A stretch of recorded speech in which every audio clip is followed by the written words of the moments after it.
Welcome back.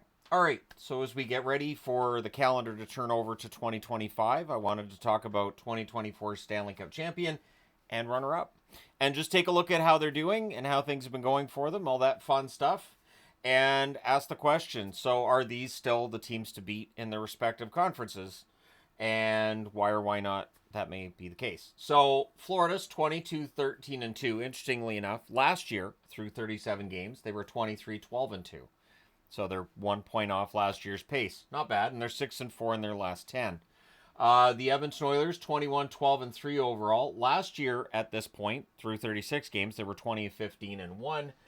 Keeping in mind that they had that absolutely god-awful beginning, and Woodcroft was out, and in comes Knobloch, and so that caused a huge turnaround there. But their record still through 36 games wasn't as good as it is now, and they're 7-2-1 in their last 10 currently.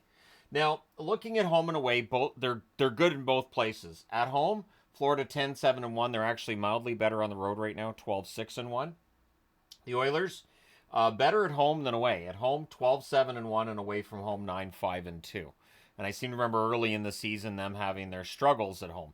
But either way, Florida and Edmonton have been pretty good. And with Florida, there's been some consistency. In October, 7-3-1 record. November, 8-6. So far this month, 7-4-1. On the Edmonton side, they started slow again. 5-5-1 through October. 8-4-1 through November. 8-3-1 in the month of December thus far. Now, their chances of making the playoffs, and I got these numbers from The Athletic, both teams showing a 99% chance of making the playoffs. We know they're going to be in the playoffs. But a Stanley Cup projection, 17% chance for the Oilers, according to the formula that The Athletic uses, 7% chance for Florida. But still, 7% is a heck of a lot higher than Florida's been through most of their existence. So this run as a contender has been kind of fun to watch. Now, their projected point totals, the Oilers 108, Florida 104. We'll see if that's where they end up by the end of the season, but those numbers clearly would put them above the playoff line. If you're looking at which team's going to make an ad at the deadline, it does get difficult. Their current cap space for Florida, $946,031. For Edmonton, $1,347,325. So a little more wiggle room for the Oilers than for Florida. And there are definitely some question marks on each team, but these are not huge question marks like they are on some others because they've had recent success in the playoffs.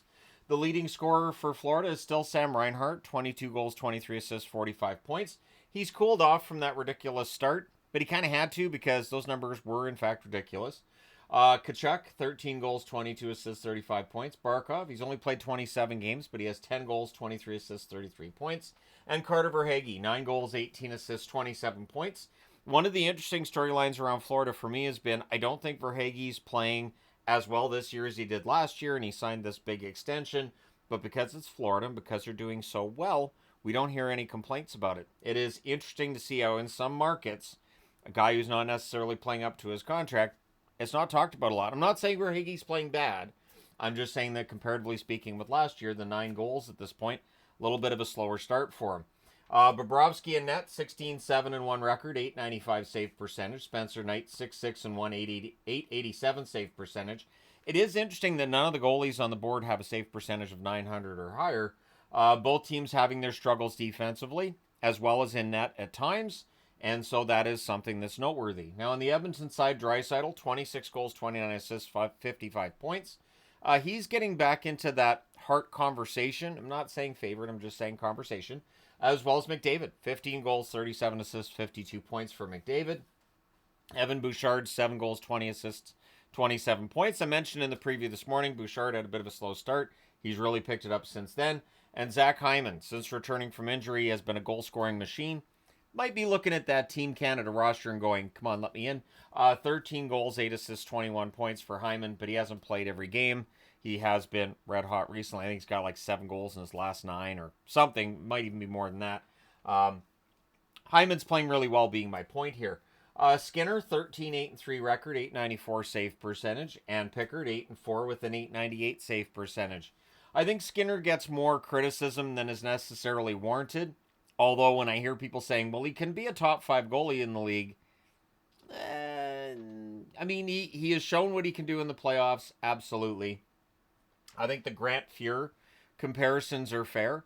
Grant Fuhr in his prime in the 80s was never a Vezina goalie. He wasn't like the best in the league necessarily, but when you're in a playoff game and you need a big save and the game's tied late, Fuhr came up with heroics. So I think Skinner has that in his DNA as well as a goaltender. And so I don't find that to be the Achilles heel for Edmonton that others portray it as. And Pickard, I'm glad to see he's resurrected his career with the Oilers. I've always thought Pickard is at least a good backup at the NHL level. Now, their points percentages are very close. 625 for the Oilers, 622 for Florida. If you have a points percentage above 600, something's going right for you on the season.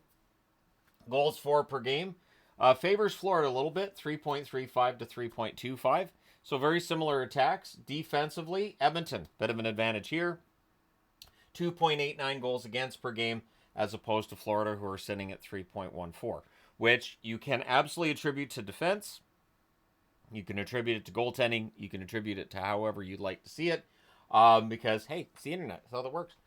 Shots per game, very similar between these two teams. Florida taking 30.8 shots per game and allowing 26.7. Edmonton getting 31.8 shots per game and allowing 26.4 against per game. So about one shot extra in their favor over Florida. It is a mild difference between the two teams. One interesting thing, and one of the reasons why I'm doing this video, is these teams have been getting shut out. And it's been very interesting to me that both of these teams are on pace for 8, maybe 10 shutouts against them this year, and yet their records are still good. So both of these teams, when they're cold, they're just cold. What's interesting as well in it is that all of the shutouts against Florida have come this month. December 12th against Vancouver, December 14th against Calgary, December 23rd against Tampa, and then December 28th against Montreal. So, distracted by the upcoming Christmas break, full from the turkey they had on the 25th. I don't know, but it has definitely been an issue for Florida. Whereas Edmonton spreads out the shutouts against them. October 9th against Winnipeg, November 4th against New Jersey, November 18th against Montreal. So the Montreal Canadiens have shut out both the Stanley Cup champion and the Stanley Cup finalists that they beat. And then Vegas defeated Edmonton on December the 3rd in a shutout, where really that was just a great goaltending matchup. There was only one goal in the entire game. I'm not saying that is a point of weakness for the Oilers. It's just interesting that both of these teams have been shut out 4 times. So looking at their upcoming schedules, and keeping in mind that they're both good at home and on the road. For Florida, they're in the midst of a homestand. They have 3 more games at home. They need to start scoring some goals on this homestand. Then they have 4 out of 5 on the road. They have 2 more at home. 4 away, 3 at home, 2 away, and 1 at home. And then we go into the Four Nations break. Now, the Oilers' schedule going into the Four Nations break is a little more dramatic than Florida's. They have 2 at home and then 7 out of 8 on the road, and then 7 out of 9 at home before we get into the break. So for the Edmonton Oilers, they're going to have to work on their road game, although being 9-5-2 on the road tells you they're pretty good at playing on the road. And so it is an interesting situation these teams find themselves in. They have very similar records. They have very similar stats.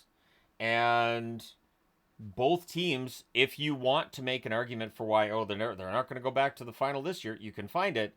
But if you want to find reasons they will go back to the final, and we could see the Stanley Cup final again, you can find that as well. It would be a fascinating final if it happened again. I do think that the Oilers would have at least a little bit of an edge with Florida, only because for Florida, that'd be 3 straight runs to a Stanley Cup final. And just the physical toll that takes, the mental toll it takes can be a lot.